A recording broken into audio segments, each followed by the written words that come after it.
திலக் வர்மாவின் அதிரடி ஆட்டத்தால் Mumbai Indians 99 run வித்தியாசத்தில் வெற்றி பெற்றது. மேட்சுக்குள்ள பார்க்கலாமா? ஜாலியாக இன்ட்ரெஸ்டிங்காக போகலாம் வாங்க. இன்றைக்கி டாஸ் வின் பண்ணி குஜராத் டைட்டன் வந்து ஃபஸ்ட்டு பவுலிங் போட்டாங்க.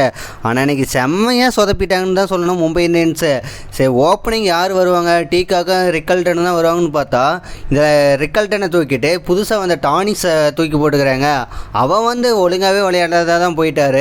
2 ரன்லேயே அவுட் ஆகிட்டு போயிட்டார். டீக்காக இன்றைக்கி விளையாண்டாரான்னு பார்த்தா அவருமே விளையாடல. 13 ரனில் அவுட் ஆகிட்டு போயிட்டாங்க. ஸ்கையும் 15 ரனில் அவுட் ஆகிட்டு போயிட்டாங்க. பவர் பிளேலேயே மேட்ச் முடிஞ்சு போச்சுன்னு தான் நினச்சோம். இருந்தாலும் வெளுத்து வாங்கிட்டாங்க ஒரு கட்டத்தில். சரி, பவர் பிளேயில் 45 ரன்னு தான் அடித்தாங்க. அடுத்து வந்த நமந்தீன் மற்றும் திலக் வர்மா சின்ன பார்ட்னர்ஷிப் போட்டு விளையாண்டுட்டு வெறித்தனமாக விளையாண்டுட்டு இருந்தாங்க. திலக் வர்மா பாலுக்கு பால் தான் விளையாண்டுட்டு இருந்தார். நமந்தீர் அதிரடியாக விளையாண்டு 45 ரன்னுக்கு அவர் அவுட் ஆகிட்டு வந்த ஹார்திக் பாண்டியாவும் திலக் வர்மாவும் சின்ன பார்ட்னர்ஷிப் போட்டு விளையாண்டுட்டாங்க. அன்றைக்கி ஹார்திக் பாண்டியா சுத்தமாக படலன்னு தான் சொல்லணும். இருந்தாலும் ஆப்போசிட்லேருந்து ஊக்கம் தாண்டா இருப்பார் திலக் வர்மாவுக்கு. ஒவ்வொரு பாலும் 6 4ன்னு அடிச்சுட்டு இருந்தார் திலக் வர்மா. என்ன அதிரடி கட்டிட்டு விளையாண்டுட்டு இருந்தார். ஒரு கட்டத்தில் 15 அடித்தார். அடுத்து அதிரடியாக விளையாண்டு செஞ்சுரி போட்டுட்டாரு. என்னது செஞ்சுரியா? 45 பால்லேயே செஞ்சுரி அடிச்சிட்டாரு. ஃபஸ்ட்டு செஞ்சுரி திலக் வர்மான்னு ஃபஸ்ட்டு செஞ்சுரியாக இருந்துச்சு. சரி, 20 ஓவரில் எவ்வளோ அடிச்சாங்கன்னு பார்த்தீங்கன்னா 199 ரன் அடிச்சிட்டாங்க. என்னடா சொல்கிற அப்படிங்கிற மாதிரி தான். அதிகபட்சமாக குஜராத் பக்கம் 3 விக்கெட் எடுத்தார் ரபாடா. சரி, அடுத்த செகண்ட் இன்னிங்ஸ் ஆட வந்த குஜராத் ஃபஸ்ட்டு ஆரம்பத்து முடிஞ்சதிலே அவங்களுக்கு அதிர்ச்சி காத்து கொண்டு இருந்துச்சுன்னு தான் சொல்லணும்.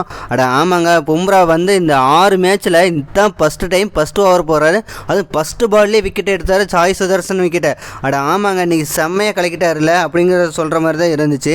சரி, அவர் விக்கெட்டு மட்டுமா போணுச்சு பவர் பிளேயர்னு பார்த்தா அடுத்த வந்த கில்லும் சரி பட்லர் சீக்கிரமாக தூக்கிட்டாங்க அப்படிங்கிற மாதிரி தான் இருந்துச்சு. பட்லர் வந்து 5 ரன்லேயும் சுமன் கில் 14 ரன்லேயும் தூக்கிட்டாங்க. வாஷிங்டன் அதிரடியாக விளையாண்டுட்டு இருந்தார். அவரையுமே 26 ரன்னில் தூக்கிட்டாங்கல்ல. பிலிப்ஸு 6 ரன்னில் தூக்கிட்டாரு. சாட்னர் 2 பேர்த்தையும் சாட்னர் தூக்கிட்டாரு. குஜராத்தோட பேட்டிங் பொறுத்த வரைக்கும் சொதப்பிட்டாங்கன்னு தான் சொல்லணும். யாருமே சரியாக விளையாடலை அப்படிங்கிற மாதிரி தான் இருந்துச்சு.